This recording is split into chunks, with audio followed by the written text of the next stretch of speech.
Vamos a leer entonces la palabra del Señor. Dice así: Sabed pues esto, varones hermanos, que por medio de Él se os anuncia el perdón de pecados, y que de todo aquello de que por la ley de Moisés no pudisteis ser justificados, en Él es justificado todo aquel que cree. Mirad pues, que no venga sobre vosotros lo que está dicho en los profetas. Mirad, oh menospreciadores, y asombraos y desapareced, porque yo hago una obra en vuestros días, obra que no creeréis si alguien os la contare. Los cielos pasarán, la tierra pasará, pero su palabra nunca pasará. Oremos al Señor. Padre Santo, gracias por tu palabra, que hoy nos llega, Señor, como un agua fresca a nuestro corazón, a nuestros oídos, para volver a beber y tomar fuerza en el camino que tenemos por delante. Aliméntanos, nútrenos con tu palabra predicada, con tu palabra vista en los sacramentos.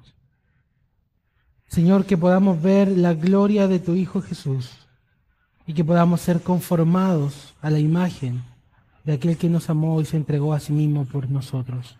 Bendícenos, Señor, abre nuestros oídos, abre nuestros ojos y nuestros corazones, Padre, te lo ruego, en el nombre de Jesús. Amén. En 1863, el presidente Abraham Lincoln, presidente de Estados Unidos, firmó la emancipación de la esclavitud en los Estados Unidos, 1863. Muy interesante que en algunos estados del sur de Estados Unidos la noticia aún no había llegado. Por lo tanto, esclavos siguieron actuando como esclavos o viviendo como esclavos sujetos a sus amos durante 2 años más. Porque la noticia aún no había llegado. Hasta que el 19 de junio de 1865, 2 años después, el general Gordon Granger llegó hasta Texas para anunciar oficialmente la libertad de los esclavos. Cristo ha liberado a este mundo del pecado. Cristo ha liberado de la muerte. Por su muerte, Él es la muerte de la muerte, la muerte de Cristo. El Señor ha comprado esa liberación. Pero saben que hay muchas personas que aún no saben, que aún no conocen esa historia. Y ahí aún hay muchos por ser liberados.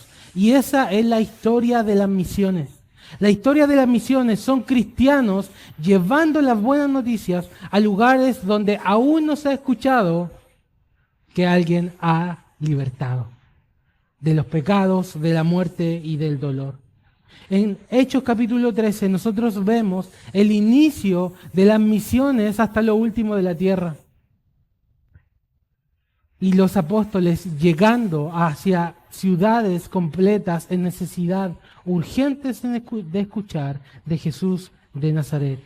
Vemos en Hechos capítulo 13 y 14 el primer viaje misionero liderado por Saulo y por Bernabé.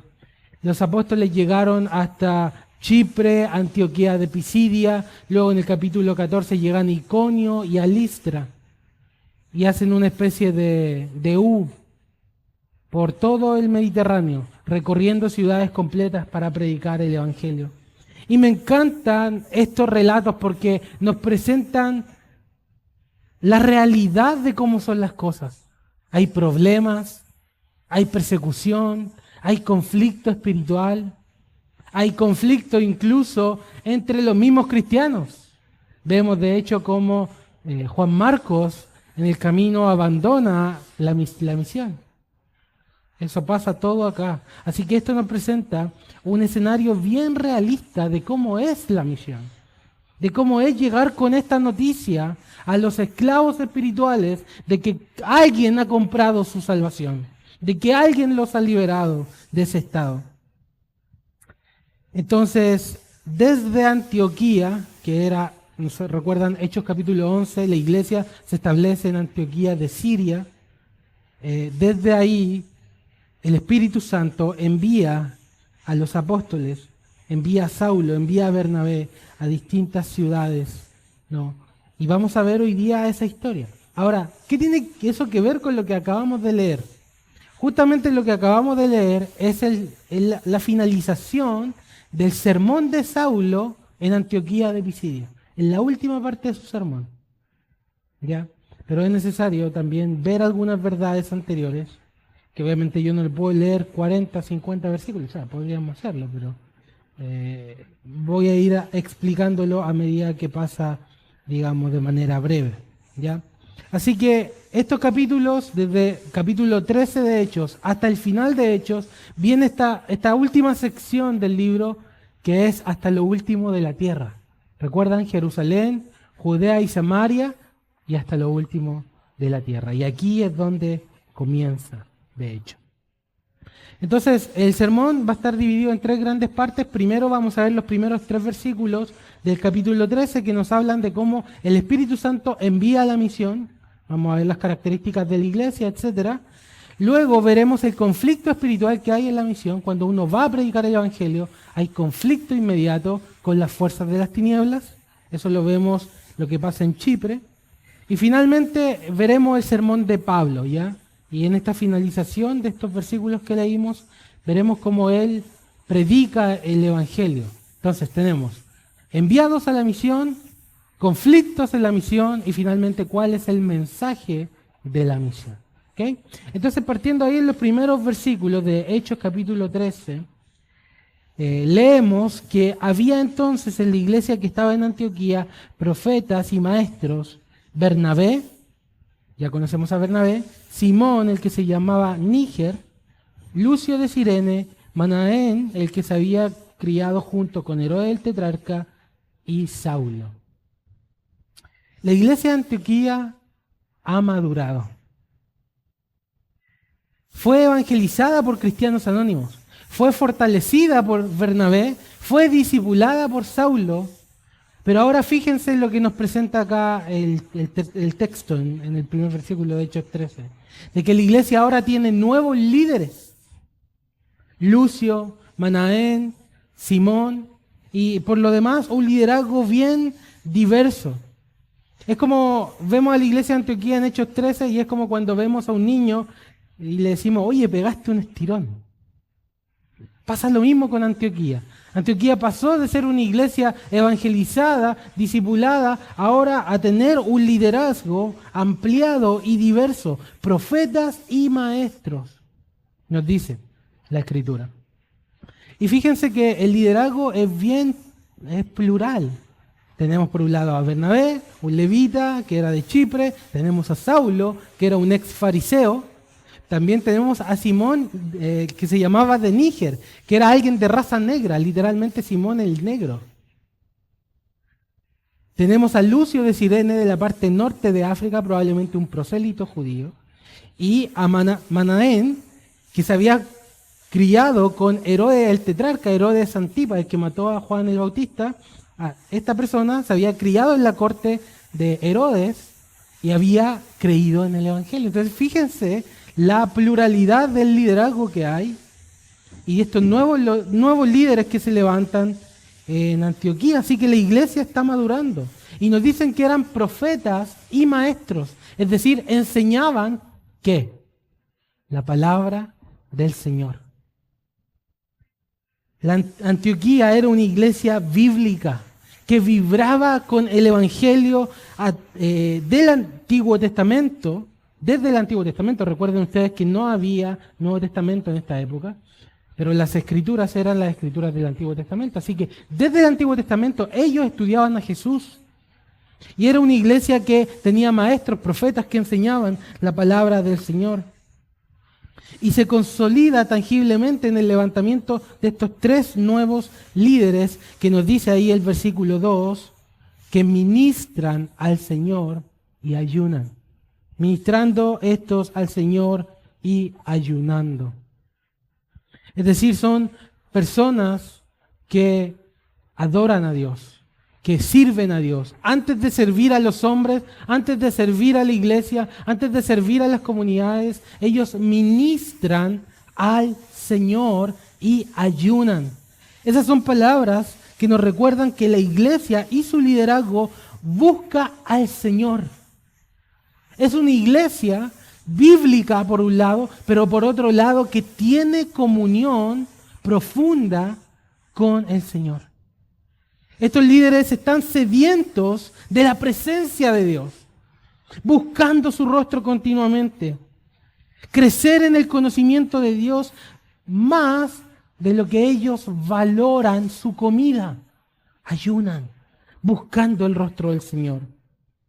Dependen de Él en oración.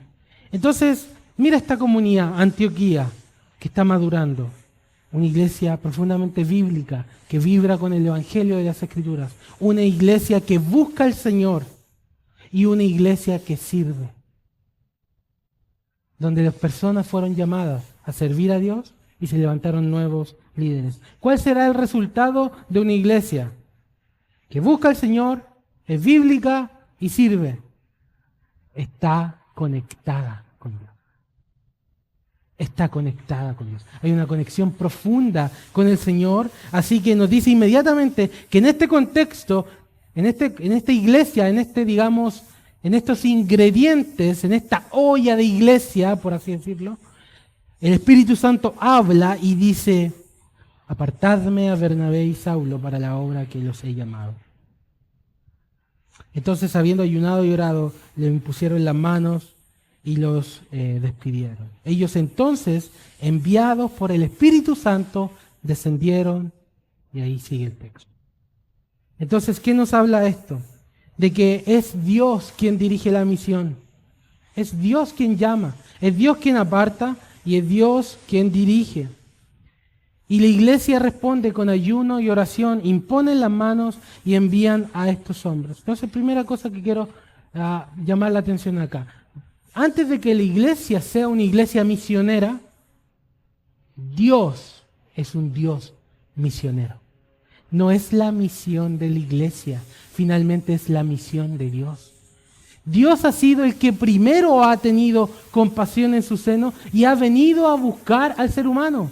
Y eso es justamente lo que hace un misionero. Va a los lugares donde hay necesidad a predicar el Evangelio. Y quien ha hecho eso primero es Dios, y Dios dirige la misión. Dios llama, Dios aparta. Segundo, que nos muestra el pasaje, las marcas de la iglesia. Estas son marcas que nosotros deberíamos procurar tener. Como dije, una iglesia bíblica con maestros, con profetas que enseñan las Escrituras. Una iglesia que busca al Señor y una iglesia que sirve. Ahora fíjense, yo hablo de iglesia y a veces ese término es demasiado abstracto. Como bueno, la iglesia debe ser bíblica, pero la iglesia está compuesta de individuos. Entonces son los individuos los que deben ser bíblicos, buscar al Señor y deben servir al Señor y adorar al Señor. Y de modo que cuando se juntan, todos queremos aprender más de Dios, buscar más a Dios y servir a Dios en el reino del Señor. Entonces este es un llamado a no que la iglesia presbiteriana así como abstracto, etéreo, tenga las marcas, sino que tú y yo, que cada uno de nosotros tenga estas tres marcas que nos habla aquí la iglesia de Antioquía. Ellos buscan al Señor. El Señor es lo más importante para ellos. Lo buscan en ayuno. En lugar, por ejemplo, de ejecutar los planes. Fíjate aquí cómo la iglesia está planificando la misión. ¿Saben dónde se planifica la misión? ¿Saben dónde vamos a encontrar a las personas que tenemos que evangelizar? ¿Saben dónde están los lugares donde Dios nos va a abrir puertas para ir allí a entrar con el Evangelio de la gracia? De rodillas, ayunando, orando, así, estando en profunda comunión con Él. La iglesia no se sienta y simplemente saca un papel y dice, bueno, vamos a ir acá, después vamos a ir allá, vamos a hacer esto y lo otro, bueno, va a ir este, luego va a ir este. Ellos están buscando al Señor. Y el Señor es el quien dice, ya, ellos, ya, para acá. ¿Se dan cuenta de eso? Esa es la conexión que debe haber entre nosotros y el Señor.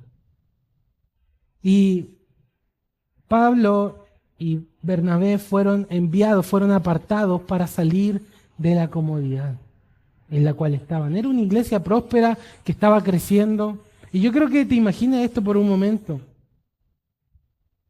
Si tú eres parte de la membresía de Antioquía y tienes a Saulo de Tarso como tu pastor, que te enseña, todas las semanas te está enseñando, Saulo de Tarso. Y nosotros sabemos el conocimiento que tiene Saulo. Profundidad, ahí desde el Antiguo Testamento enseñándote a Cristo. Y de pronto, en un culto, habla el Espíritu Santo, y dice, Iglesia de Antioquía, les voy a quitar a Saulo. Lo necesito en otro lado. ¿Cómo reaccionaría? ¿Pero por qué a Saulo? Llévate a Manaén, no sé, a Simón. Pero a Saulo déjalo con nosotros. Pero hermanos, aquí tenemos que estar dispuestos a lo que el Señor llame, a lo que el Señor saque y ponga. Porque es su misión, es su reino. Y nosotros somos simplemente partes de eso. Y también debemos estar dispuestos a salir de esa comodidad. Piensa ahora, si tú fueras el llamado a salir a otro lugar a predicar el Evangelio, ¿estás dispuesto? Si el Señor te llama y te dice, te voy a enviar a tal lugar, ¿estarías dispuesto? Como dijo un predicador por ahí, lo escuché y me gustó.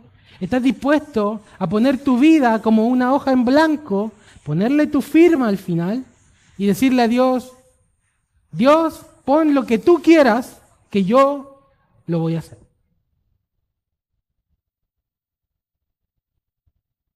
Lo que tú quieras, Dios. Mi vida es tuya. A donde quieras que vaya, a donde quieras, el trabajo que quieres que tenga, el llamado que quieres que haga, es tuyo, Señor. Esa es la disposición de estos hombres para salir hacia lo desconocido. Debemos renovar nuestra mentalidad respecto de la misión, de para quién vivimos, hermano, de quién es nuestra vida. Nuestra vida no nos pertenece a nosotros. Nosotros vivimos para la gloria de aquel que nos llamó y nos amó por gracia.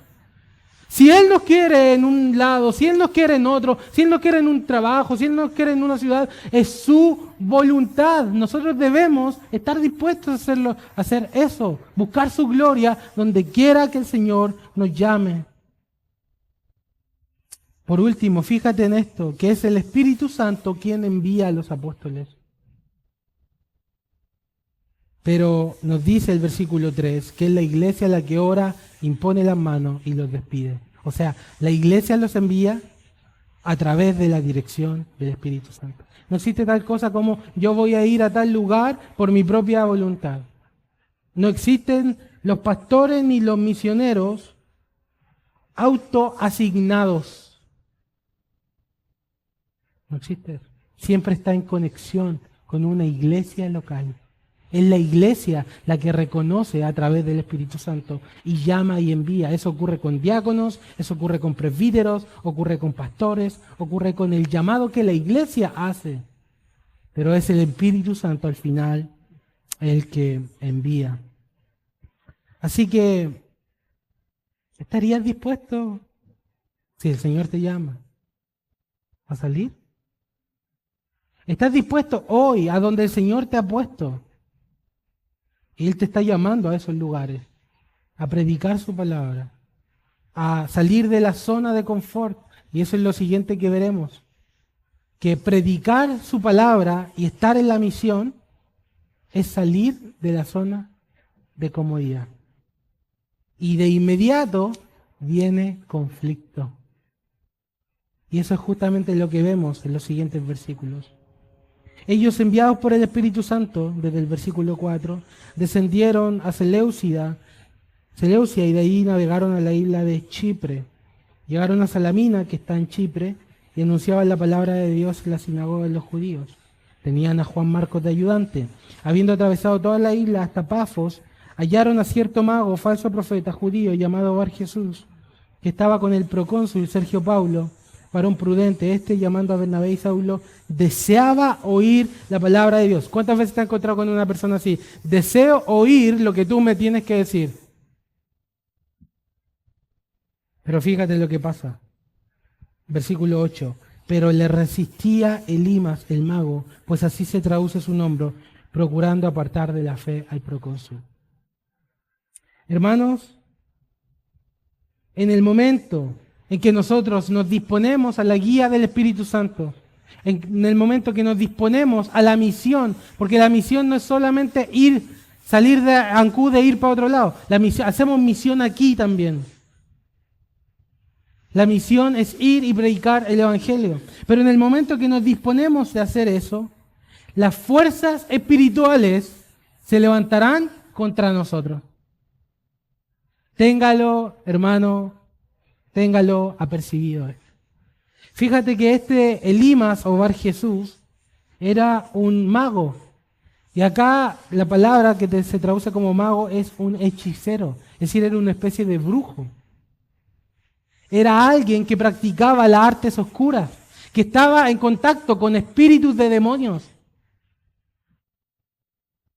Hace poco yo veía una entrevista de una persona, no voy a decir quién ni voy a decir qué era, pero era una persona que públicamente practica el pecado y muchos lo siguen y hacen lo que a esta persona en el fondo ofrece.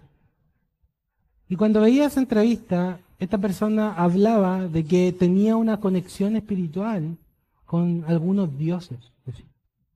Y decía que se sentía súper bien al hacer lo que hacía y que estaba como en contacto con sus propios dioses, con sus propios espíritus. ¿Sabes qué? Esos son demonios. Y eso existe.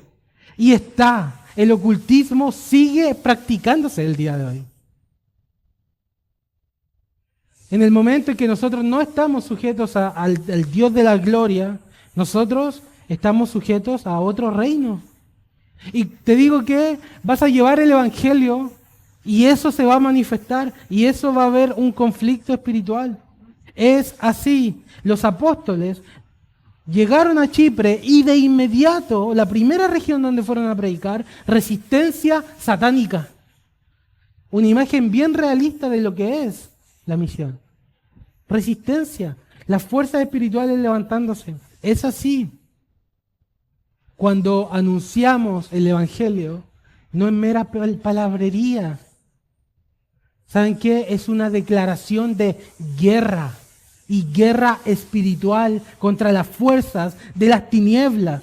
Quiero que lo veas así. Hablar de Jesús en tu trabajo, hablar de Jesús con tus amigos, hablar de Jesús donde te desenvuelves, es un desafío bélico a las fuerzas del infierno, a quienes tienen atrapadas a esas personas. Y ¿sabes qué? Tú tienes la espada, la única espada, el único acero de espada que puede destruir la fuerza de las tinieblas. El Evangelio. El buenismo no puede salvar a las personas. La religiosidad no puede salvar a las personas. El placer no puede salvar a las personas. Solamente el Evangelio. Ese es el único acero de espada que el diablo le teme. Y cuando tú lo desenfundas, le estás declarando la guerra a todas las fuerzas espirituales que están alrededor tuyo. No tenemos lucha contra carne y sangre, sino contra principados, potestades y espíritus, gobernantes en los lugares celestes. Cuando hablamos la palabra, entramos en una guerra espiritual. Y obviamente las fuerzas demoníacas, las tinieblas, no van a estar contentas de que tú andes por ahí liberando cautivos, llevando la noticia de que ellos son librados por la sangre de Cristo. Así que ahí va a haber conflicto, hermano. Va a haber conflicto. Va a haber gente que va a resistirte y que va a resistir tu mensaje y que va a tratar de botarte y que va a tratar de sacarte de donde estás. Porque hay conflicto espiritual. Esta clase de pasajes nos preparan a la realidad de las luchas que nosotros enfrentamos mientras hacemos la misión. Pero una palabra de ánimo porque la obra es de Dios. Es la misión de Dios, no es nuestra misión. Y nadie puede contra Él. Jesús prometió que las puertas del Hades no prevalecerán contra la iglesia. Así que ten ánimo. Ten ánimo y ¿sabes qué? Desenfunda la espada con valor. Va a estar hay dos frentes de batalla nada más, hay dos bandos. Anuncia el Evangelio y estarás peleando en el reino del Señor. Prepárate y espera el conflicto espiritual, no te sorprendas. Pero también algo que nos muestra este pasaje cuando empiezan a predicar en Chipre es que Dios está con ellos. Y este mago, ocultista, brujo, es herido por la mano de Dios. Y finalmente el procónsul cree a la doctrina del Señor. Así que el Señor está con los que envía, es la obra del Señor. Tengamos ánimo en eso. Finalmente, quiero que vayamos ahora al sermón de Pablo en Antioquía de Pisidia. Porque luego de Chipre ellos navegan hasta Pergue de Panfilia, y luego de Pergue llegan a Antioquía de Pisidia, versículo 14. Y ahí entran en la sinagoga de esta ciudad. No es la misma Antioquía de la cual salieron, es otra Antioquía. Habían por lo menos 16 Antioquías en esta época. Famoso el nombre por Antíoco el Grande, ¿no? Uno de los generales de Alejandro Magno. Entonces llegan aquí a Antioquía de Pisidia, llegan a la sinagoga de los judíos. En el culto está la lectura de los profetas de la ley y empieza a correr un rumor. Saulo de Tarso está aquí en la sinagoga. Saulo tenía muy buena reputación. Aquel que fue discipulado a los pies de Gamaliel. Entonces las personas le dicen a Pablo, le dicen, si tienen alguna palabra de exhortación para el pueblo, hablad. Entonces Pablo, levantándose y hecho señal de silencio con la mano, dijo, y ahí comienza el sermón de Pablo. El primer sermón registrado de Pablo. ¿Qué dirá? ¿Cuál será el mensaje que trae este Pablo? Él comienza hablando de la historia de Israel, versículos 17 al 22. Habla de la historia de Israel. Luego eso él lo conecta con Jesucristo. Finalmente habla de Jesucristo y el sermón termina en las palabras que leímos al comienzo. Sabed pues estos varones hermanos, que por medio de él se os anuncia el perdón de pecados. Así que este es el sermón de Pablo. Y quiero que vayamos ahí a este sermón. Y él, ¿cómo comienza? Primero les dice al pueblo, oigan mis palabras. Y ese es el mismo llamado para nosotros. Oigamos la palabra del Señor. Y ahí Saulo comienza, Pablo. Y dice, el Dios de este pueblo Israel escogió a nuestros padres y enalteció al pueblo, siendo ellos extranjeros en la tierra de Egipto, y con brazos levantados los sacó de ella. Dios eligió a Israel y Dios liberó a Israel de la tierra de Egipto. Luego nos dice que los soportó en el desierto por 40 años. Después el pueblo del desierto entró a la conquista con Josué, Dios derrotando 7 naciones más fuertes que ella. Y les dio por herencia la tierra de Canaán. Después por 450 años Dios le da jueces al pueblo para que los liberen de los opresores. Y finalmente el pueblo pide rey y Dios les da a Saúl y después de 40 años levanta a David. Ahora, ¿por qué Pablo está haciendo esto? ¿Por qué está haciendo este recuento de la historia de Israel? Primero, porque su audiencia son judíos. Entonces, él está conectando la historia de Israel con su audiencia. Pero en segundo lugar, él está mostrando que Dios obra en la historia. Dios interviene en la historia. Y que Dios es fiel en la historia.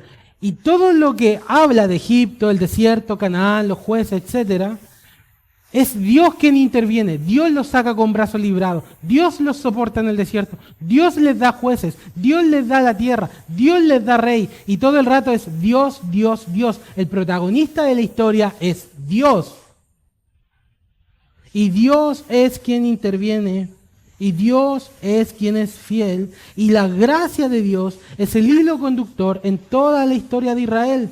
Dios eligió, Dios soportó, Dios dio, Dios hizo todo. Esto nos recuerda que también Dios ha intervenido en nuestra historia. Así como Dios soportó a Israel en el desierto, Él también nos ha soportado a nosotros. Así como Él escogió a Abraham, Jacob e Isaac, Él también nos ha escogido a nosotros. Él nos ha dado no una heredad de tierra, pero nos ha dado la herencia del cielo, nos ha dado a Jesucristo, el Señor. ¿Puedes ver la fidelidad de Dios en tu vida? ¿Puedes ver su cuidado, cómo Él te ha soportado y te ha liberado? Entonces, Pablo está predicando acá y les habla del rey David, y luego él conecta esto con Jesucristo. Versículo 23. De la descendencia de David, y conforme a la promesa, Dios levantó a Jesús por Salvador de su pueblo. Entonces la historia de intervención de Dios en el Mar Rojo, la intervención de Dios en el desierto, en la tierra prometida, con los jueces, con los reyes, con los profetas del Antiguo Testamento, llega a su culmine. La mayor intervención de Dios es que Él ha enviado a su Hijo Jesucristo, del linaje prometido de David, que es la mayor muestra de fidelidad de Dios. Más que un mar abriéndose, es el envío de su Hijo la mayor muestra de la intervención de Dios en la historia. Y Él fue anunciado, dice Pablo, por Juan el Bautista. Versículos 24 al 25. ¿Y cuál era el mensaje de Juan el Bautista? ¿Quién pensás que yo soy? Yo no soy Él. Mas he aquí viene tras mí uno de quien no soy digno de desatar el calzado de sus pies. ¿Cuál fue el mensaje de Juan el Bautista? ¿Y por qué Juan el Bautista es importante? Porque después de 400 años recién se levanta un profeta. ¿Y cuál es el mensaje de ese profeta? Yo no soy el Cristo. Ahí está el Cordero de Dios que quita el pecado del mundo. Y así ustedes ven cómo se conecta toda la historia del Antiguo Testamento hasta Jesús, el Salvador del mundo. Y les dice aquí el apóstol Pablo que este Jesús fue muerto, sepultado y resucitado. Que los gobernantes de Jerusalén, sus mismos hermanos, le está hablando a estos judíos de Antioquía de Pisidia, y dice, sus mismos hermanos en Jerusalén, no conociendo a Jesús y tampoco conociendo las palabras de las Escrituras, que se leen todos los días de reposo en las sinagogas, las cumplieron al crucificarle, al matarle. No conocían las Escrituras, no conocían a Jesús y le mataron. Y Él fue sepultado. Mas al tercer día resucitó conforme a la promesa de David, que su cuerpo no vería corrupción. ¿Qué está haciendo aquí Pablo? Luego de que él predica la historia de Israel, él lo conecta con la vida y obra de Jesucristo. Y dice, mas Dios, versículo 30, le levantó de los muertos y se apareció a sus testigos, ¿no? Y nosotros también, dice Saulo, también nos anunciamos el evangelio de aquella promesa hecha a nuestros padres. Así que en el sermón a Jesús le llama Salvador, le llama Hijo y le llama el ungido, el santo del Señor. Finalmente, entonces, ¿cómo termina el sermón de Pablo? Termina con una aplicación a su audiencia y les dice, versículos 38 al 41, sabed pues esto, varones hermanos, que por medio de Él se os anuncia el perdón de pecados.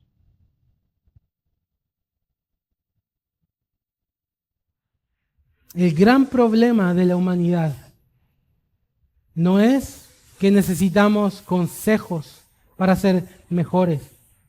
El mayor problema de la humanidad no son nuestras aflicciones y miserias. El mayor problema que tenemos es nuestro pecado. Ese es nuestro mayor problema. En la misma conferencia que está dando Joel Vicky en Santiago, él citaba a los puritanos, quienes decían que el menor de tus pecados es más grande que la más grande de tus aflicciones. O sea, el pecado más chiquitito que tú tengas, me estás diciendo que el pecado más pequeño que yo tengo es más grave y más grande que tener un cáncer, que morir, que sufrir indeciblemente, que perder un hijo. Me estás diciendo que el pecado más pequeño que yo tenga es más grande que perder un hijo. Y los puritanos respondían, sí. Porque el mayor problema del hombre es su pecado. Ese es el mayor problema que tenemos. Nuestros pecados. Y es por eso que estos hombres son enviados al mundo. Son arrojados como semillas en medio de lobos, en medio del Mediterráneo, para anunciar el perdón de pecados por medio de Jesucristo. Nuestro pecado es el gran problema que tenemos con Dios.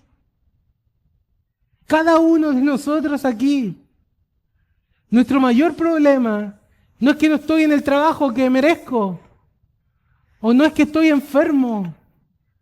El mayor problema que tenemos es nuestro pecado.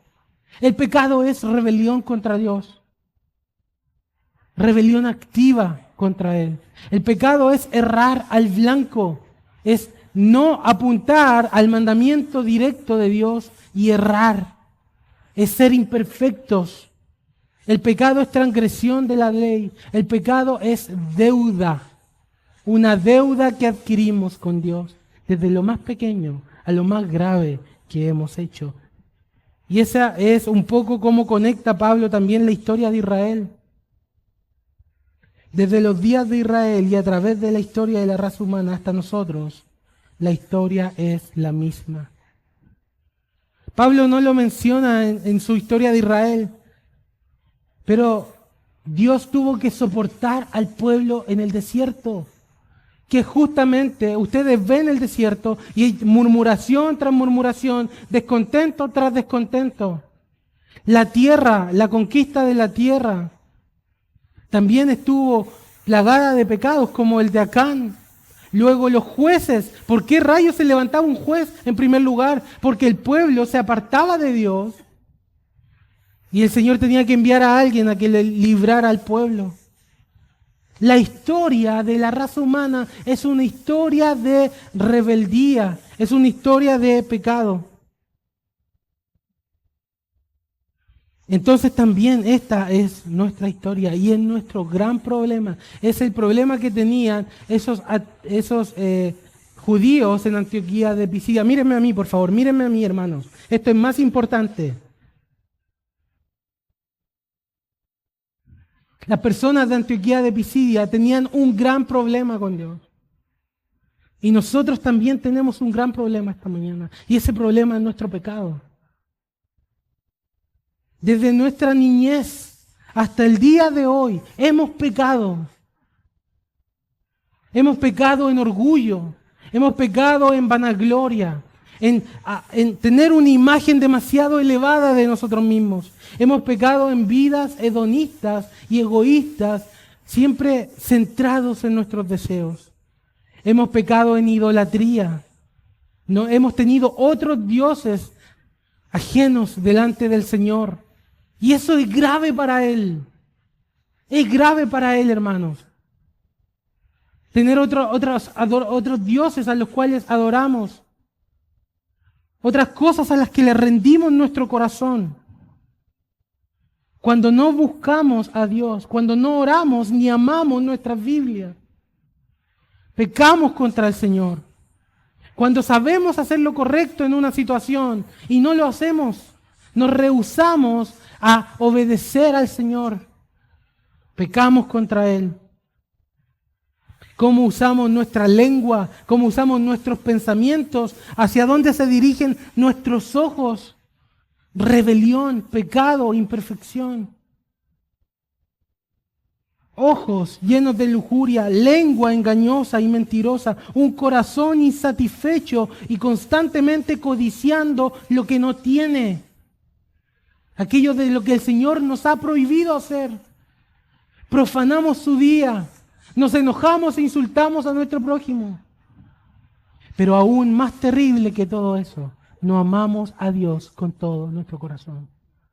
No le buscamos. No nos importa que pasen días y días sin leer nuestras Biblias o sin orar. Y si oramos, hacemos una pequeña oración al final del día. Sabemos hacer lo bueno y no lo hacemos. Hemos puesto a Dios en tercer, cuarto lugar en nuestra orden de prioridades, en nuestras pasiones y metas. Dios está al final de nuestra lista. Y no nos importa desobedecerle.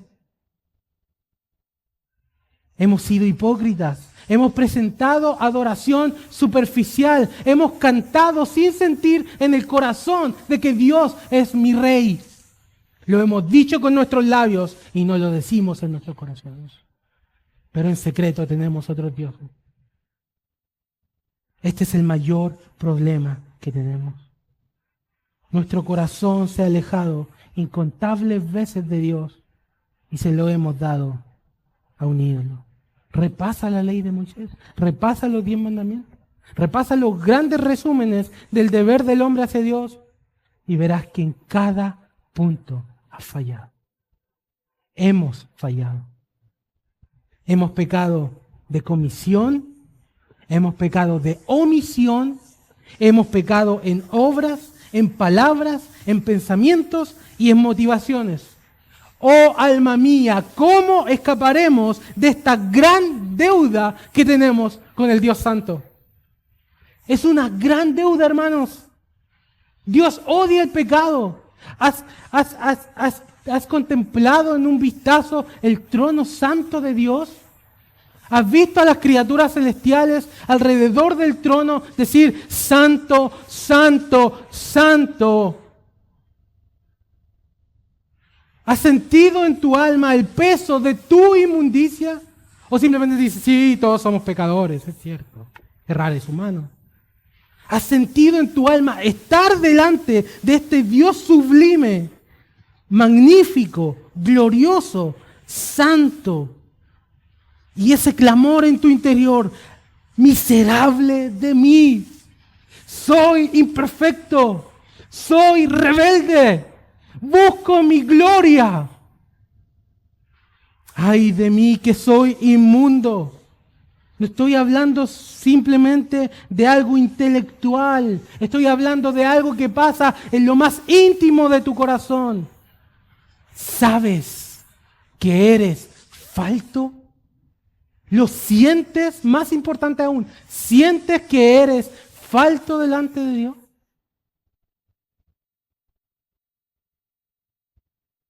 Como un cuchillo te penetra esa rebelión que tú sabes que has cometido. Te avergüenza tu culpa, te avergüenza esa mancha delante del ojo que todo lo escudriña.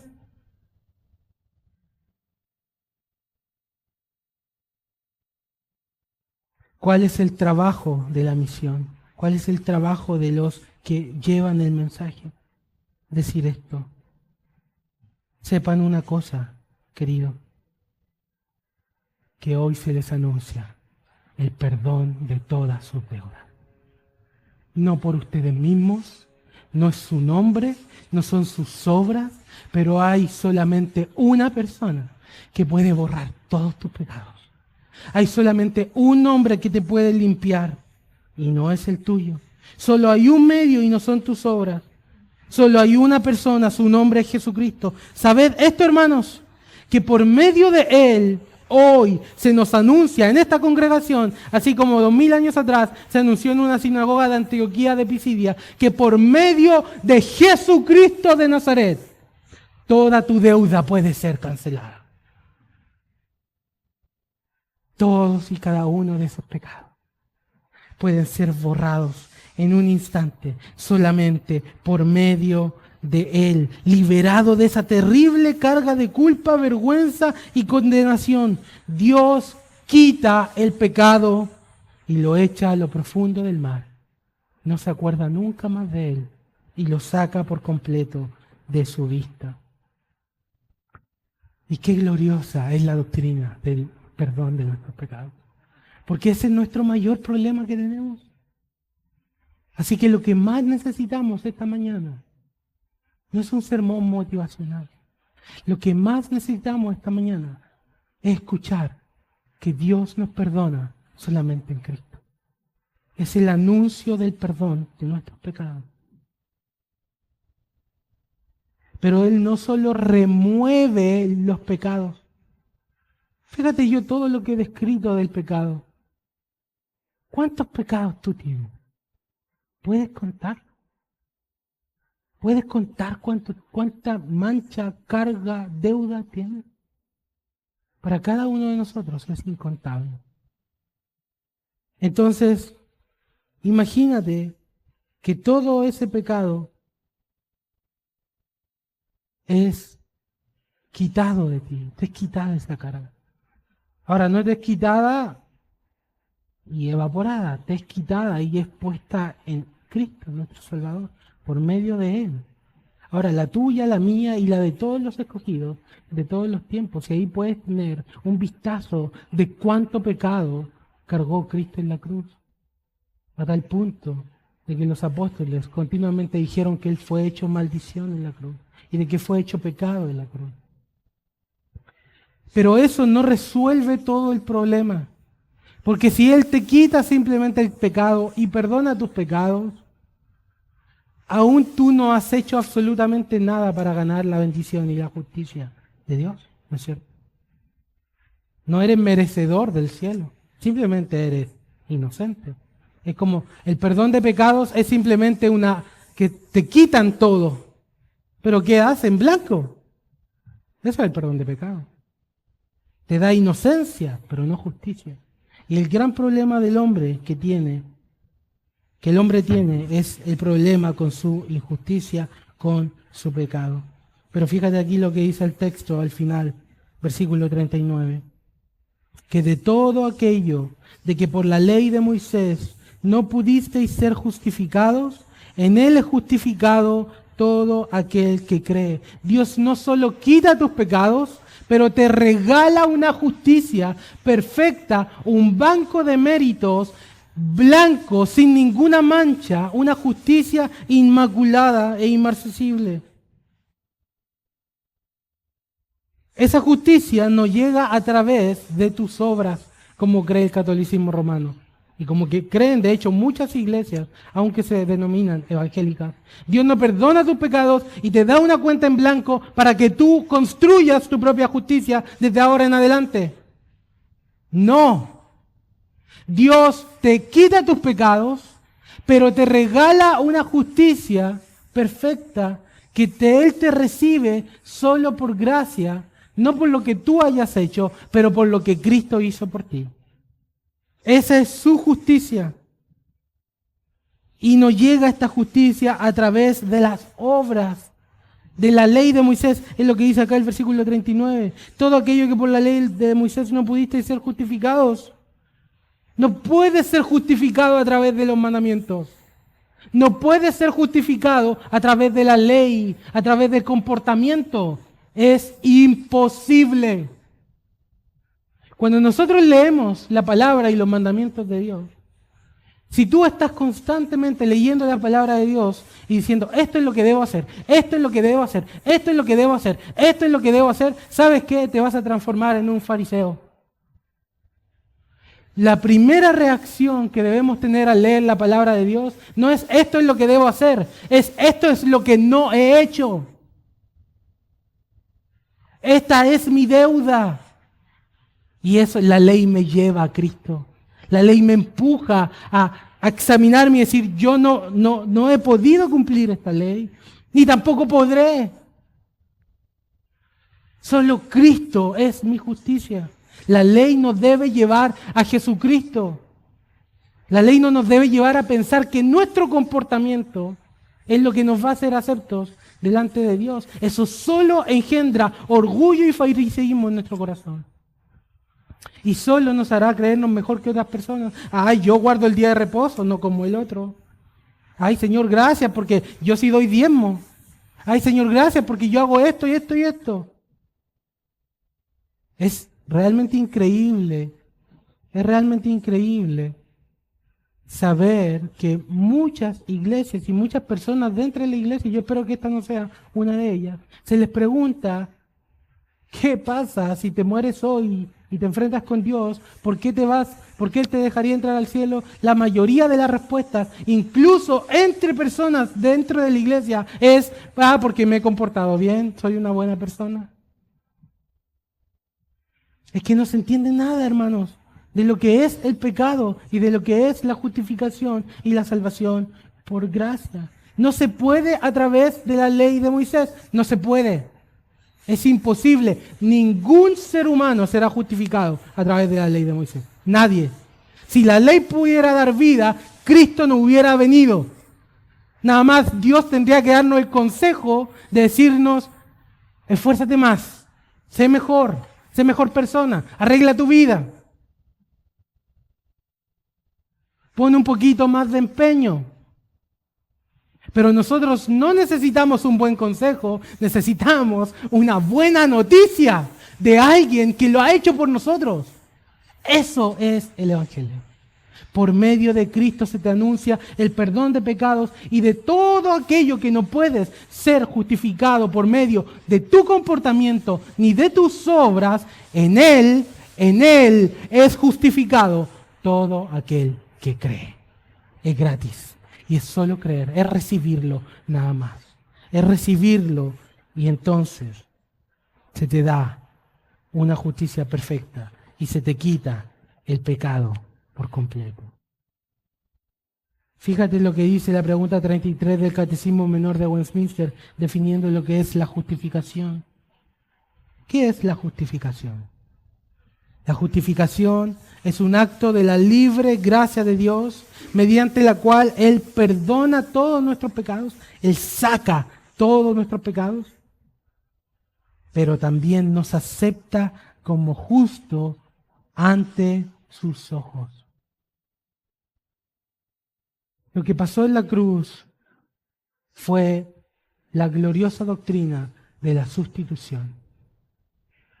El Evangelio es realmente un escándalo para los moralistas, para personas orgullosas y autosuficientes. El Evangelio es un escándalo, porque nos predica que lo único que podemos hacer es mirar. Nada más. El Evangelio te dice, no puedes hacer nada. Nada. Lo único que puedes hacer es dejar de hacer. Es dejar de intentarlo. Y poner toda tu confianza en alguien que vino, que te amó tanto, que se entregó a las más hondas miserias del infierno para salvar tu alma. Por medio de Él se te anuncia la justicia. Él llevó todo tu pecado, Él te entrega una justicia perfecta y estás unido a Él para siempre. Y es por eso que Cristo debe ser tan abundante en nuestros pensamientos, debe ser tan abundante en nuestras oraciones, debe ser tan abundante en nuestros servicios, porque no podemos hacer absolutamente nada por nosotros mismos. Él mismo lo dijo en la parábola de la vid: separados de mí, nada podéis hacer. No podemos ser santos sin Él. No podemos orar, una oración no llega al cielo sin Él. No podemos hacer nada de nuestro servicio cristiano sin Él.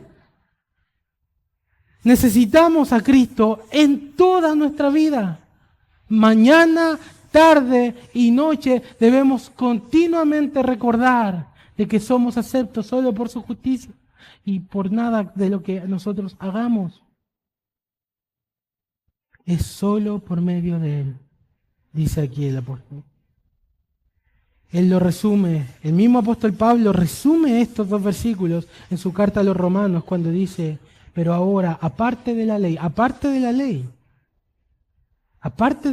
de Moisés, aparte de la ley del comportamiento, aparte de salvarte a ti mismo, se ha manifestado la justicia de Dios, no tu justicia, es la justicia de Dios por medio de la fe en Jesucristo para todos los que creen en Él, siendo justificados gratuitamente por su gracia mediante la redención que es en Cristo Jesús, a quien Dios puso como propiciación por medio de la fe en su sangre, a fin de mostrar su justicia. Hermanos, somos salvos por Cristo y la gloria se la lleva enteramente Dios. Él muestra su justicia, pero es necesario que tú pongas tu fe en su sangre. Y ese, hermanos, es el mensaje de la misión. Ese es el mensaje que debes llevar a donde quiera que Dios te envíe. Que solo Cristo se anuncia el perdón de pecados. Que solo Él es la justicia que necesitamos. Que el buenismo no salvará a nadie. Que el guardar los mandamientos no salvará a nadie. Es solo Cristo lo que salva a la gente. El pecado es grande, pero Cristo es mayor. Él murió para perdonarte completamente, no para perdonarte una parte y que tú te encargues del resto. Si Él te encargara solamente, si Él dejara, por ejemplo, murió por todo menos por tus mentiras, de ahora en adelante.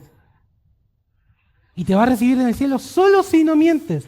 ¿Sabes qué? Aunque sea un mandamiento que no hubiera dejado libre, que no hubiera sido pagado en la cruz y que nosotros tendríamos que hacernos cargo de aquí en adelante, todos nos iríamos al infierno. Al final, todos volveríamos al final. Él murió para perdonarte completamente, así que ¿cuáles son tus pecados? Hoy, tráelos delante de Él. Él te puede perdonar completamente y vestirte de una justicia que jamás se marchitará. Solo en Él hay perdón, solo en Él hay justificación. El sermón de Pablo termina, pero le dice a su audiencia que ellos deben responder a este mensaje. Nadie puede quedar en la neutralidad. Y Él les advierte de rechazar el mensaje. Versículo 40. Mirad pues que no venga sobre vosotros lo que está dicho en los profetas. Mirad, oh menospreciadores, y asombraos y desapareced. Porque yo hago una obra en vuestros días, obra que no creeréis si alguien os la contare. ¿Qué vas a hacer hoy con Jesús? ¿Qué vas a hacer hoy con tu mayor problema, que son tus pecados? ¿Qué vas a hacer? ¿Vas a recibir a Cristo o lo vas a rechazar? Solo hay 2 caminos, pero sepa que hoy Dios ha extendido sus brazos de misericordia hacia tu vida para perdonarte completamente. No le rechaces. Ten cuidado que no venga esto sobre ti. No menosprecies a Jesús. No menosprecies el Evangelio, pero abrázalo con todo tu corazón. Este es el mensaje que debemos llevar. Este es el mensaje de la misión. Concluyendo y recapitulando, Dios nos envía a la misión. Debemos ser personas bíblicas que buscan el rostro de Dios y que sirven a su Dios. En el envío vamos a tener problemas, va a haber conflicto espiritual. Dios vence al final.